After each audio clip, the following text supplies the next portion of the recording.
you can't really trust what British people say sometimes.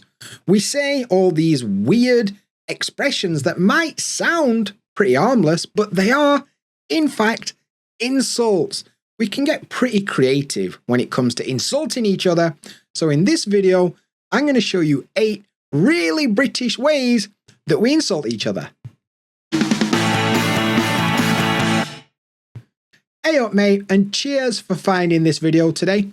I appreciate that. If you're new around here, my name is Dan. I'm a CELTA qualified British English teacher with over 10 years experience, and my job is to help you communicate more confidently in English. So today, we're going to be looking at some very British expressions that are actually insults. Now, if you want to know even more about British English and the way we really communicate, you can download my free British slang guide. The link is in the description. Enter your details there and I'll send it you right now so you can understand what British people are really talking about. So today then, 8 expressions, and I think you're going to love them. They're very funny. And yeah, I'm going to go through them and I'm going to explain them. So I'm interested to see, what kind of comes up. So let's have a look at the first one, shall we? So here we go. We've got this cute little guy. Well, kind of cute, isn't he? So the first expression I've got is related to this guy. And we say, someone has a face like a bulldog chewing a wasp. Like a bulldog already looks pretty...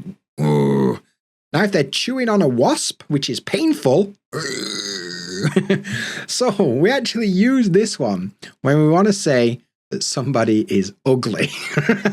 If somebody describes you as having a face like a bulldog chewing a wasp, they don't think you're very attractive. Okay. So let's look at an example. Not only was he rude, he had a face like a bulldog chewing a wasp. Doesn't sound like a very good first date, does it? To be honest. Yeah, so a really funny insult. Because you could just say ugly, right? But this packs more of a punch. We insult you, but we sound like we're doing it in a nice way. But yeah, to have a face like a bulldog chewing a wasp is the first one. Who do you know that's got a face like a bulldog chewing a wasp? Put it in the comments. Okay, good. The next one then. I've got, oops, it's the wrong order, but yeah, there we go. Sandwich. Short of a picnic. A picnic is that thing where you go and eat outside.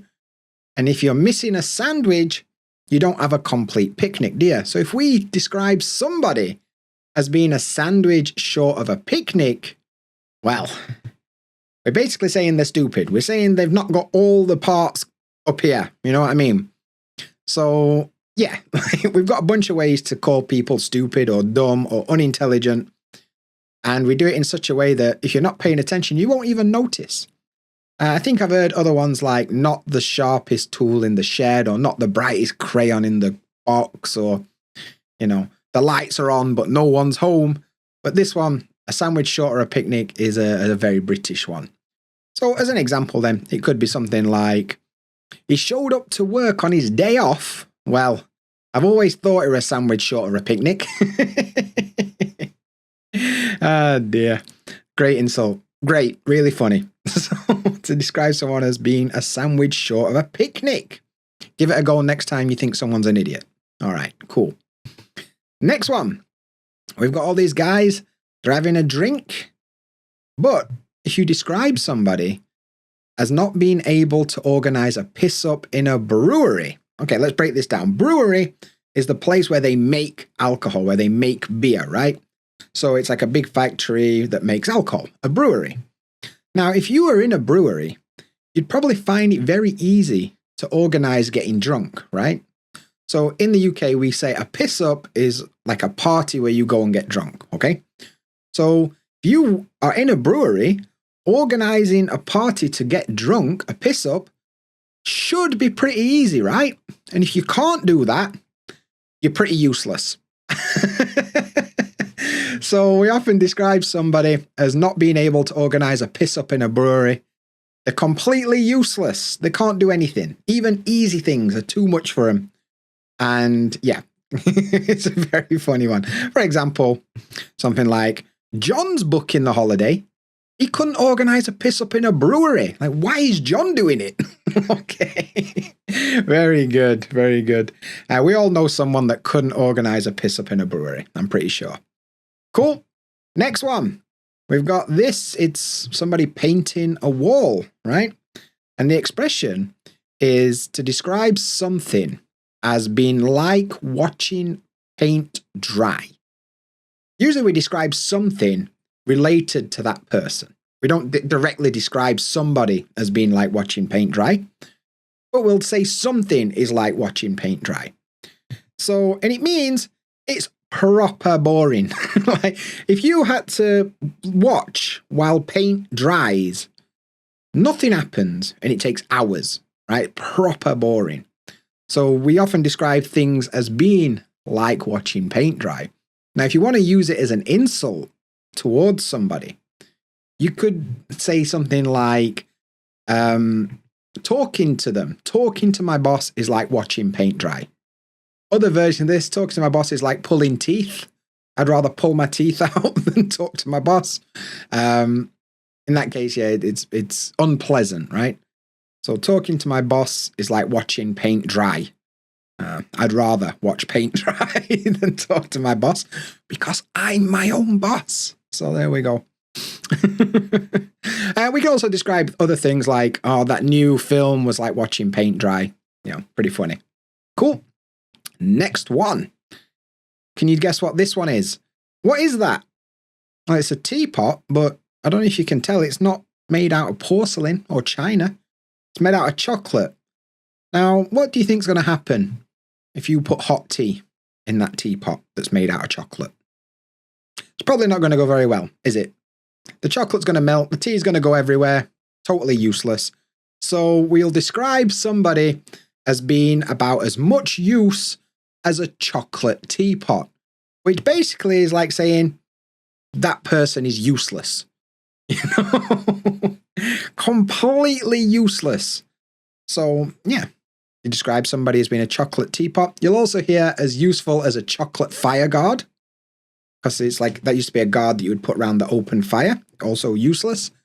And I've heard some other versions of this that are slightly less suitable for work, but maybe you know what some of them are. And yeah, let's look at an example. I'd call the police, but they're about as much use as a chocolate teapot. Oh dear, love it. Oh, what a great insult. Okay, cool. Let's keep going. So this one, this guy, his face, what is that on his face? Well, we've got this expression to have a face for radio. Now, if you think about it, radio, you can't see the person who's speaking, right? So if you describe somebody as having a face for radio, it's like saying, you've got a face that I would rather not be able to see. Okay? So it's like just another way of saying that someone is ugly, right?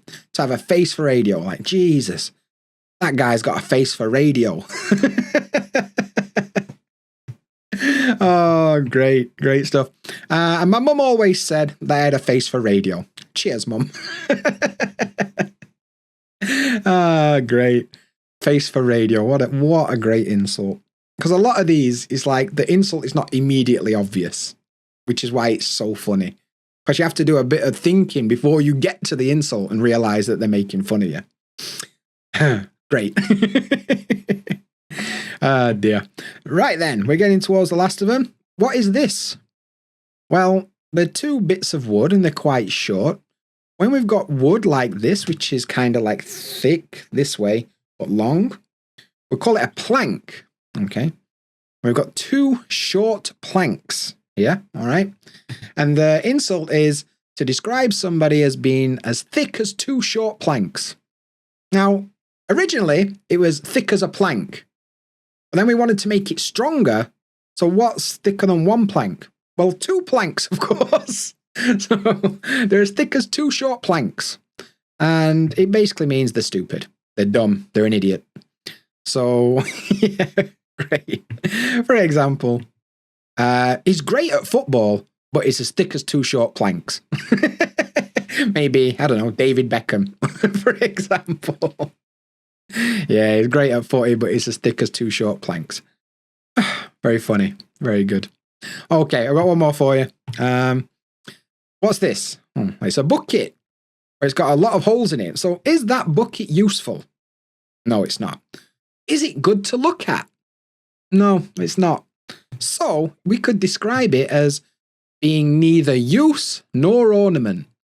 Now, if we describe a person as being neither use nor ornament, what we're really saying is that they're not useful and they're not good to look at. So an ornament is maybe like a little figure or a vase or something that's nice to look at. But it's neither useful nor an ornament. It's not nice to look at. So it's describing someone as being useless and ugly. They can't even be good looking. They're useless and ugly. So, dear. I laugh because my grandma used to say this a lot. Neither bloody new use nor ornament. Dear. For example, Steve's late again. He's neither use nor bloody ornament. I love it. Absolutely love it. What a great insult. Fantastic. Absolutely brilliant. Okay, so those are the 8 insults that I prepared for you today, but I've got one extra bonus one for you. And the way this works is we have this expression, you, absolute, and then basically any other word that has 2 syllables, any other noun. So it could be you, absolute, turnip, you, absolute, let me think, plant pot, you, absolute, car park, you, absolute, bell end. We've got loads of them. You, absolute, blank is really good. And then one of my favorite ones is describing somebody as a muppet.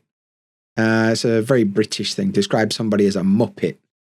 Yeah. And also you, absolute, plus any swear word works very, very well. So now you're prepared to go and insult some other people. If you want to pick up even more British slang, as I mentioned, you can get the slang guide down below. The link is in the description and the top comment, and it'll help you understand what British people are talking about.